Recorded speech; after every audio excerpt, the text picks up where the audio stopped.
അസ്സലാമു അലൈക്കും വറഹ്മത്തുള്ളാഹി തആല വബറകാതുഹു. ഷാക്കിറയുടെ കഥയിലേക്ക് എല്ലാവർക്കും സ്വാഗതം. അതിപ്പോൾ ആബിദിന് വേറൊരു ഭാര്യ കൂടെ ഉണ്ടെന്നുള്ളൊരു കുറ്റമല്ലേ ഉള്ളൂ. രണ്ട് ഭാര്യമാരെന്ന് പറയുന്നത് ഒരു കുറ്റമൊന്നുമല്ല മൂപ്പരെ. എനിക്കും ഒന്ന് രണ്ട് ബീവിമാരൊക്കെ ഉണ്ട്. നമ്മൾ ആണുങ്ങൾക്ക് ഇതൊക്കെ പറഞ്ഞിട്ടുള്ള കാര്യമല്ലേ. ഷാക്കിറയുടെ ഉപ്പ മഹല്ലി കമ്മിറ്റിക്കാരെ കണ്ട് തൻ്റെ മോളുടെ മൊഴിയെപ്പറ്റി സംസാരിക്കുകയായിരുന്നു. പുതിയ സ്ഥലമായതുകൊണ്ട് തന്നെ അവിടെ ഉള്ളവരുമായി അത്ര അടുപ്പമൊന്നുമില്ല. എന്നാലും തൻ്റെ മോളുടെ ആവശ്യമാണല്ലോ എന്ന് കരുതി പ്രസിഡന്റിനെ കണ്ട് സംസാരിക്കുമ്പോഴാണ് അയാളുടെയൊക്കെയുള്ള സംസാരം. അയാൾ മൊയ്തു ഹാജിയുടെ, അതായത് ആബിദിൻ്റെ ഉപ്പയുടെ കുടുംബമാണെന്ന്. പക്ഷെ പാവം ഷാക്കിറയുടെ ഉപ്പ അറിഞ്ഞിരുന്നില്ല. നമുക്ക് 4 കെട്ടാം എന്ന് പറഞ്ഞതല്ലേ. അപ്പോൾ പിന്നെ ഈ 2 കല്യാണം എന്നൊക്കെ പറഞ്ഞ് വെറുതെ ഹാലിളകാതെ എൻ്റെ മോളോട് അവിടെ ഒന്ന് അടങ്ങി ഒതുങ്ങി കഴിയാൻ പറയാം. ഒന്നുമില്ലെങ്കിലും അവരൊക്കെ വലിയ തറവാട്ടുകാരും കൂട്ടരൊക്കെ അല്ലേ. അയാൾ വീണ്ടും വിടാൻ ഭാവമില്ലാതെ പറഞ്ഞു. പ്രസിഡന്റ് അങ്ങനെ പറയുമ്പോഴേ എതിർത്ത് പറയാൻ വയ്യ. എന്തെങ്കിലും പറഞ്ഞു പോയാൽ ബാക്കി എല്ലാവരും കൂടി തന്നെയും തൻ്റെ കുടുംബത്തെയും ഒറ്റപ്പെടുത്തും. അപ്പോഴാണ് മഹലിലെ വലിയ പള്ളിയിലെ സെക്രട്ടറിയും ഖത്തീബ് വരുന്നത്. എന്താ അജയർ എവിടെ ചർച്ച? അവർ ചോദിച്ചതേ അയാൾ ഷാക്കിറയുടെ ഉപ്പ പറഞ്ഞ കാര്യങ്ങൾ ഒരു പരിഹാസത്തോടെ പറഞ്ഞു കേൾപ്പിച്ചു. അതേ, ഓൻ്റെ മോളെ പുതിയാപ്പിള രണ്ടാമൊന്ന് കെട്ടിയിരിക്കണം. അതിനിപ്പോൾ ആദ്യത്തെ ഭാര്യ മൊഴി ചോദിക്കുകയാണ്. അങ്ങനെ അങ്ങ് പറഞ്ഞു. ഇതാണോ പ്രസിഡന്റ് ഇത്രയും വായിലിട്ടലക്കുന്നത്? അവർക്കും മോൾക്കും അതാണ് സന്തോഷമെങ്കിൽ അങ്ങനെ ആവട്ടെ എന്നല്ലേ വെക്കേണ്ടത്. ഇത്രയും വർഷം അവിടെ നിന്നിട്ട് അത് ഇറങ്ങി വരണം എങ്കിൽ അത് തീരെ അവിടെ നിൽക്കാൻ കഴിയാഞ്ഞിട്ടല്ലേ. നമ്മളിപ്പോൾ പറഞ്ഞിട്ട് കാര്യമില്ല. ആ കുട്ടിക്ക് സമ്മതമില്ലെങ്കിൽ മൊഴി ചൊല്ലണം. അല്ലാതപ്പോൾ എന്താ, അതിന് വേറൊരു കുടുംബം ആക്കുകയെന്നേ. ആ കുട്ടിക്ക് വേറെയും കുടുംബം ഉണ്ടാവുമല്ലോ. ഒത്തുപോകാത്ത കുടുംബങ്ങളൊന്നും ഒരുമിപ്പിക്കാൻ നമ്മൾ ശ്രമിക്കരുത്. പറ്റൂലെന്നെങ്കിൽ അങ്ങോട്ട് ഒഴിവാക്കന്നെ. നമുക്ക് സംസാരിക്കാൻ കാക്കാം. എന്നാണ് അവിടേക്ക് പോകേണ്ടത് എന്ന് പറഞ്ഞാൽ മതി. ഖത്തീബ് പ്രസിഡന്റിനെ നോക്കി കടുപ്പിച്ച് പറഞ്ഞു. നിങ്ങൾ വരില്ലെങ്കിൽ വേണ്ട, ഞാൻ സെക്രട്ടറിയെയും മറ്റു മെമ്പറേയും പറഞ്ഞ് മനസ്സിലാക്കിക്കോളാം. അയാൾ ഉപ്പയുടെ വേദനയും മനസ്സും അറിഞ്ഞ പോലെ പറഞ്ഞുകൊണ്ട് സലാം പറഞ്ഞു പോയി. ആബിദേ, മൊയ്തു ഹാജി ഒരു വൈകുന്നേരം ആൺമക്കളെല്ലാവരും ഇരിക്കുമ്പോൾ തന്നെ അവനെ വിളിച്ചു. ഓരോ കാര്യങ്ങൾ സംസാരിച്ചിരിക്കുന്നതാണ് പതിവ്. ഉപ്പ എന്തിനാണ് വിളിച്ചതെന്നറിയാൻ ആബിദ് ഉപ്പയെ നോക്കി.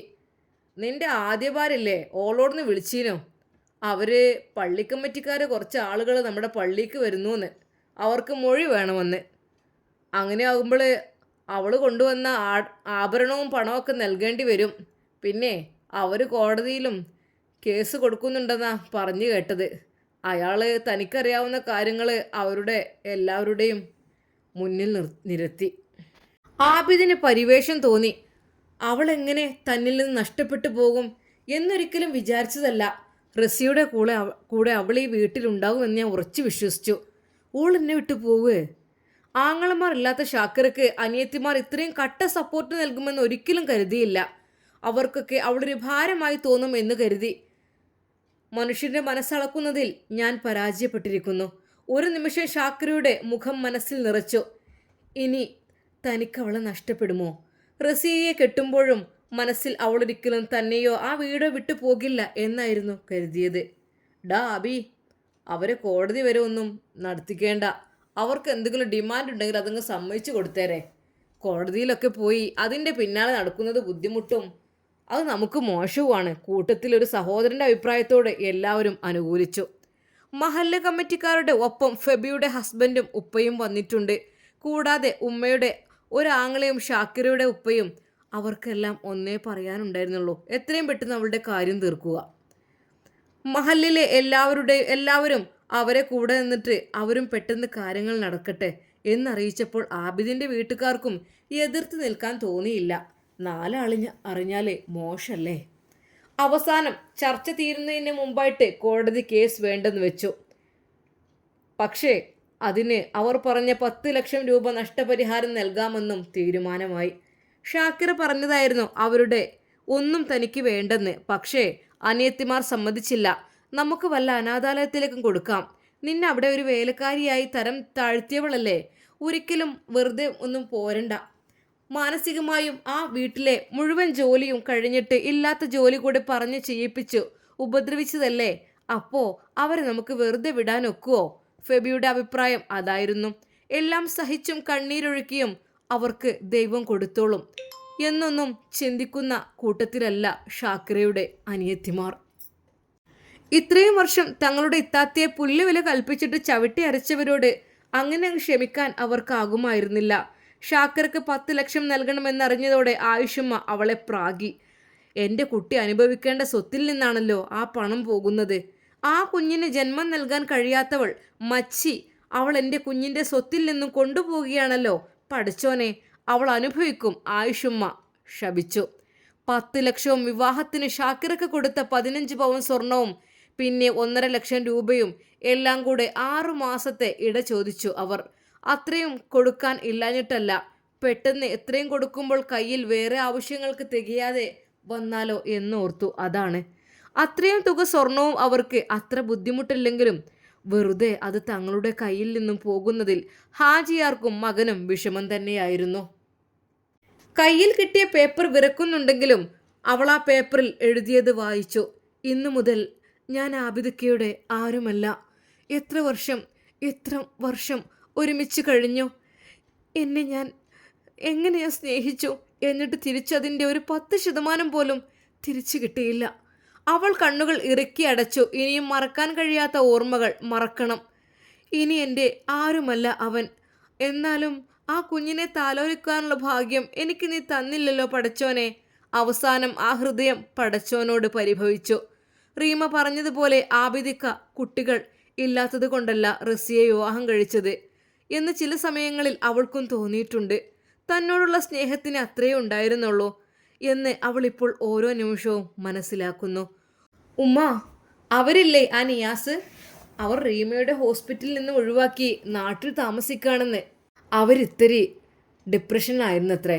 ഭാര്യയും കുഞ്ഞ് ഒന്നിച്ച് നഷ്ടമായവനെ ഇനി അവിടെ ജോലി ചെയ്യാൻ വയ്യാന്ന്, നാട്ടിലേക്ക് സെറ്റാണെന്ന്. എന്ത് ഡോക്ടറാണെങ്കിലും എന്താ, മനസ്സെല്ലാം മനുഷ്യരുടെ ഒരുപോലെയല്ലേ. ഭാര്യയും കുഞ്ഞും ആക്സിഡൻറ്റിൽ മരിച്ചു കഴിഞ്ഞാൽ പിന്നെ എന്താ അവൻ്റെ ജീവിതം? ആർക്ക് വേണ്ടിയിട്ടാണ്? സ്നേഹിച്ചവരെ പെട്ടെന്ന് നഷ്ടമാകുമ്പോൾ ഹൃദയം ഒന്ന് താളം തെറ്റും. ഫെബി ഒരു ദിവസം വന്നപ്പോൾ റീമ ഫോണിൽ കൂടെ പറഞ്ഞു. അറിഞ്ഞ കാര്യങ്ങൾ ഉമ്മയോടും ഉപ്പയോടും പറയുന്നതായി ഷാക്കിറയും കേട്ടു. പഠിച്ചോനെ, ഓരോരുത്തർക്കും അങ്ങനെ ഭാര്യയും മക്കളും നഷ്ടമാകുക. എന്നാൽ എൻ്റെ സ്ഥിതി ആലോചിച്ച് നോക്കിക്കേ. ഭർത്താവ് ഉണ്ടായിട്ടും സാരല്ല. അങ്ങനെ ദിവസങ്ങൾ നീങ്ങുന്നതിനോട് കൂടെ തന്നെ ഷാക്കിറയുടെ ജീവിതം പച്ച പിടിച്ചു വന്നു. അവൾ പല തവണ വിചാരിക്കും, പഠിച്ചോനെ അവിടുന്ന് രക്ഷപ്പെട്ടതും ഭാഗ്യം, അല്ലെങ്കിൽ എന്തായിരിക്കും അവസ്ഥ, അവിടുത്തെ ജോലികൾ മുഴുവൻ ചെയ്ത്. എന്നാലും മക്കളില്ലാത്തതിൻ്റെ ആ ഒരു കുത്തലും നോവിക്കലും അത് വേറെ. ഞാൻ അവിടെ വേലക്കാരിയായി നിൽക്കുന്നത്, മറ്റവരുടെയൊക്കെ വസ്ത്രങ്ങൾ അലക്കുന്നത്. പഠിച്ചോനെ, ഞാൻ രക്ഷപ്പെട്ടു തന്നെ. പലതവണ ഷാക്കിർ അത് ചിന്തിക്കുമായിരുന്നു. അനിയത്തിമാരുടെ ധൈര്യം കൊണ്ടാണ് ഇത്രയും പെട്ടെന്ന് ഡൈവേഴ്സ് ആക്കാനൊക്കെ പറഞ്ഞതൊക്കെ. എന്തായാലും കിട്ടിയ നഷ്ടപരിഹാരത്തിൽ നിന്നും 1 രൂപ പോലും എടുക്കാതെ അതൊരു അനാഥാലയത്തിലേക്ക് നൽകിയിരുന്നു. അതുകൊണ്ട് തന്നെ അതവിടെ ജീവിച്ചിരുന്ന 3 പെൺകുട്ടികളുടെ വിവാഹ ചെലവുകൾക്ക് ഉപകരിച്ചു. എല്ലാവരുടെയും നിർബന്ധപ്രകാരം ചെറിയൊരു ഡ്രസ്സ് ഷോപ്പ് ബോട്ടിക്ക് അവൾ തുടങ്ങാൻ വേണ്ടി അതിന് പറ്റിയ സ്ഥലവും കെട്ടിടവുമെല്ലാം നോക്കി വെക്കുകയും തൽക്കാലം അത് വാടക കെട്ടിടത്തിൽ അതിനു വേണ്ട അറേഞ്ച്മെൻറ്റ്സ് നടത്തുകയും ചെയ്തു. അതുകൊണ്ട് തന്നെ അവൾക്ക് പിന്നെയുള്ള ദിവസങ്ങളിൽ എല്ലാം തിരക്ക് നിറഞ്ഞതായിരുന്നു. റീമ അനിയത്തി നാട്ടിൽ ലീവിന് വന്നതുകൊണ്ട് അവളെ സഹായിക്കാനുണ്ടായിരുന്നു. നിയാസ് ഇപ്പോൾ നാട്ടിൽ തന്നെ ഒരു ഹോസ്പിറ്റലിൽ കയറിയിട്ട് 3 മാസമേ ആയിട്ടുള്ളൂ. ഡിപ്രഷനിൽ നിന്നും അവൻ നോർമലാകാൻ കുറച്ച് താമസം പിടിച്ചു. തൻ്റെ ഭാര്യ, തൻ്റെ കുഞ്ഞ് മറക്കാൻ കഴിയുന്നില്ലായിരുന്നു അവൻക്ക്. ആബിദിൻ്റെ കുട്ടിയുടെ 3ാമത്തെ ബർത്ത്ഡേ ആകാനായിട്ടുണ്ട്. ആയുഷമ്മ പിന്നീട് ഉള്ള പിറന്നാളും നല്ല രീതിയിൽ ആഘോഷിച്ചിട്ടുണ്ട്. ഇനി 3ാമത്തെയും ആഘോഷിക്കാൻ തന്നെയാണ് അവരുടെ തീരുമാനം. അവർക്ക് റസിയോടുള്ള പെരുമാറ്റത്തിൽ മാറ്റം വന്നിട്ടുണ്ട്. അതുവരെ തലയിൽ കൊണ്ട് നടന്നിരുന്നവർ അത് താഴെ വെച്ചിട്ടുണ്ട്.